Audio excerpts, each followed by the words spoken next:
Hello everyone, welcome to KT classes. I hope आप सभी लोग अच्छे होंगे।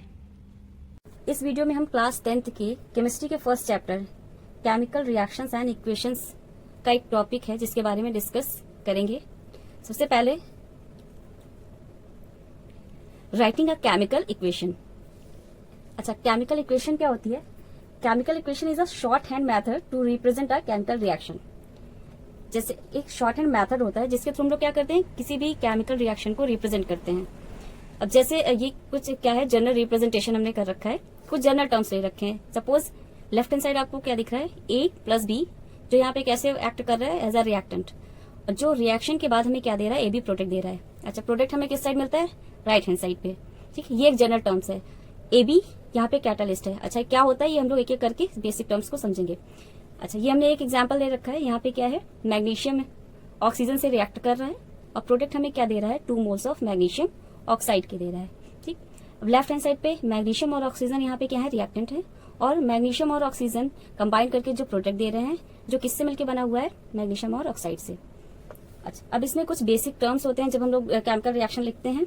जैसे लेफ्ट हैंड साइड क्या है, रिएक्टेंट है। रिएक्टेंट क्या होता है, वो सब्सटेंस जो क्या करते हैं, रिएक्ट करते हैं।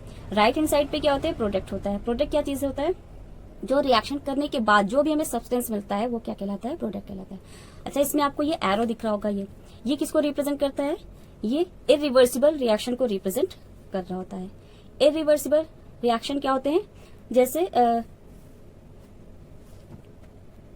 जिसमें आपका रिएक्टेंट क्या करता है, रिएक्शन के बाद जो प्रोडक्ट देता है वो स्टेबल फॉर्म में होता है, उस टाइप की रिएक्शन आपकी क्या कहलाती है, इरिवर्सिबल रिएक्शन। अगर आपको रिएक्शन के बीच में इस टाइप का सिंबल दिखता है तो वो किसको रिप्रेजेंट कर रहा होता है, रिवर्सिबल रिएक्शन को। मींस जो आफ्टर रिएक्शन जो प्रोडक्ट बनता है वो स्टेबल नहीं होता है, तो जिस सब्सटेंस से मिलके बना होगा वो अगर कुछ हम लोग टर्म्स या आउट ऑफ फोर्स अप्लाई करेंगे तो वो वापस उसी में ब्रेक डाउन हो जाता है। अच्छा, ये अगर आपको एक एरो दिखता है अपवर्ड डायरेक्शन में, और ये एरो आपको किस साइड दिखेगा, राइट हैंड साइड पे, जो क्या रिप्रेजेंट करता है, कोई गैस या वेपर जो होगी वो इवॉल्व हो रही होगी। अगर आपको एरो डाउनवर्ड डायरेक्शन में दिखता है और ये एरो आपको राइट हैंड साइड ही विजिबल होगा, जो किसको इंडिकेट कर रहा होता है, प्रेसिपिटेट को। प्रेसिपिटेट क्या होता है, एक अनडिजॉल्व पार्ट होता है जो फॉर्म होता है। सपोज करिए आपने वाटर लिया, उसमें चॉक का पाउडर ऐड किया। अब क्या चॉक का पाउडर पूरी तरीके से डिजॉल्व होता है, नहीं, तो जो अनडिजॉल्व पार्ट होता है वो क्या कहलाता है, हमारा प्रेसिपिटेट, जिसको हम लोग शॉर्ट फॉर्म में क्या बोलते हैं, पीपीटी बोलते हैं। अब ए भी एक जनरल टर्म हमने लिया था यहाँ पे, जिसको कैटालिस्ट बोलते हैं। अच्छा, what is the function of catalyst?